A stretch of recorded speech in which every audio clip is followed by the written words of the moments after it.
ఎవరి హెల్ప్ లేకుండా ఇంత వర్క్ నేను ఒక్కదాన్నే చేయగలిగానా అని చెప్పి చాలా హ్యాపీ అనిపించింది. మ్యాటర్ ఏంటి అంటే మనకు యూఎస్ ఆర్డర్ వచ్చింది.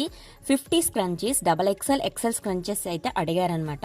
కానీ మన దగ్గర ఉన్న ప్రింట్స్ కాదు, కొత్త ప్రింట్స్ కావాలి అన్నారు. సో అవి రావడం కొంచెం లేట్ అయింది, కొంచెం కాదు. నెక్స్ట్ డే డెలివరీ ఉందనగా ఆ ముందు రోజు నాకు వచ్చిందనమాట మార్నింగ్.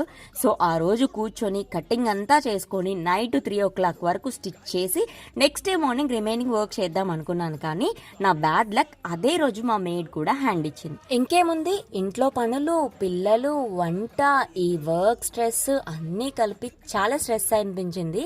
కాకపోతే నాకు చాలా ఇష్టమైన వర్క్ కాబట్టి అన్నీ హ్యాండిల్ చేసుకొని ఈ వర్క్ అయితే ఫినిష్ చేశాను. మనం ఎంత స్ట్రెస్ తీసుకొని వర్క్ చేసినా పర్వాలేదు, కానీ ఎట్ ద ఎండ్ ప్రోడక్ట్ మాత్రం చాలా నీట్ గా వెళ్ళాలి. అండ్ కస్టమర్ నుంచి వచ్చే రివ్యూ మన స్ట్రెస్ మొత్తం పోగొడుతుంది కాబట్టి ఎంత కష్టాన్నైనా ఇష్టంగా చేసేయచ్చు. ఇవన్నీ నేను సింగిల్ హ్యాండిల్గా మెయింటైన్ చేశాను కాబట్టి కొంచెం హ్యాపీగా అనిపించింది అంతే. అండ్ మీకు కూడా కావాలి అనుకుంటే DM చేయండి. Please follow our page. Thank you.